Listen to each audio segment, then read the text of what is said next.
অভিনেতা ও বিজেপি নেতা মিঠুন চক্রবর্তীকে সরাসরি গদ্দার বলে আক্রমণ করলেন মুখ্যমন্ত্রী মমতা বন্দ্যোপাধ্যায়। এক বিরাট জনসভা থেকে মুখ্যমন্ত্রী মমতা বন্দ্যোপাধ্যায় অভিনেতা ও বিজেপি নেতা মিঠুন চক্রবর্তী ও মিঠুন চক্রবর্তীর ছেলের কেলোর কীর্তি ফাঁস করলেন এবং এই গদ্দার মিঠুন চক্রবর্তী কী কারণে তৃণমূলের সাথে গদ্দারি করে বিজেপি পার্টিতে জয়েন করেছে এবং বিজেপি পার্টিতে গিয়ে কি মিথ্যা কথা বলছে সমস্ত কিছু তথ্য তুলে ধরে এই বিজেপি নেতা মিঠুন চক্রবর্তীকে সরাসরি ঝাঁঝালো ভাষায় আক্রমণ করলেন। তো প্রিয় দর্শক, মুখ্যমন্ত্রী মমতা বন্দ্যোপাধ্যায় মিঠুন চক্রবর্তীকে কিভাবে আক্রমণ করলেন এই ভিডিওটি ধৈর্য ধরে শেষ পর্যন্ত দেখতে থাকুন।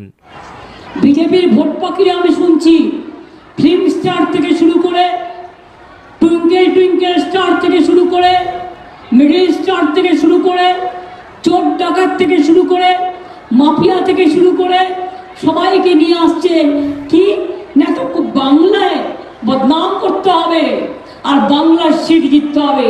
আমি শুধু তাদের জিজ্ঞেস করি, বাংলার জন্য একটা কাজ তোমরা করেছো? বিজেপির এত বড় সাহস, আজকে বলছে 3 মাস বাদে লক্ষ্মীর ভান্ডার বাদ দিয়ে দেবো। আমি তুই কে রে হরিদাস? কে হরিদাস?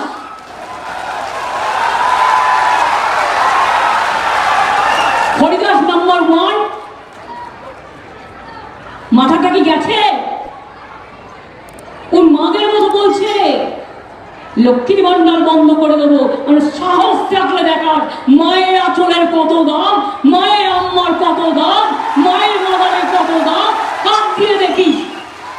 আপনারা জীবন ভর পাবেন লক্ষ্মীর ভান্ডার। এটা মমতা ব্যানার্জির ওয়াদা, এটা মমতা ব্যানার্জির বিশ্বাস, এটা মমতা ব্যানার্জি মনে রাখবেন মা বোনেদের জন্য করেছে। 60 বছর বয়স হলেও আপনারা সারা জীবন যত দিন বাঁচবেন লক্ষ্মীর ভান্ডার পাবেন। আর বিজেপিকে দেখলে বলবেন ছি বিজেপি, ছি, লজ্জা করে না? তুমি লক্ষ্মীর অধিকার করতে এসছো, মেয়েদের সম্মান জানো। বিলকিস আজকেও কেঁদে কেঁদে ঘুরে বেড়াচ্ছে। হাতরাসের ঘটনার কোনো বিচার হয়েছে? সাক্ষী হকি টিমের কোনো বিচার হয়েছে? এনআরসি করতে গিয়ে উত্তরপ্রদেশের কত মানুষ মারা গিয়েছে। যোগী আসছে এখানে ভাষণ দিতে, উত্তরপ্রদেশে কাউকে একটা কথা বলতে দেয় না। উনি নাকি পাহাড়ে আসছেন ভাষণ দিতে, বলে নিজের রাজ্যটাকে সামলাও।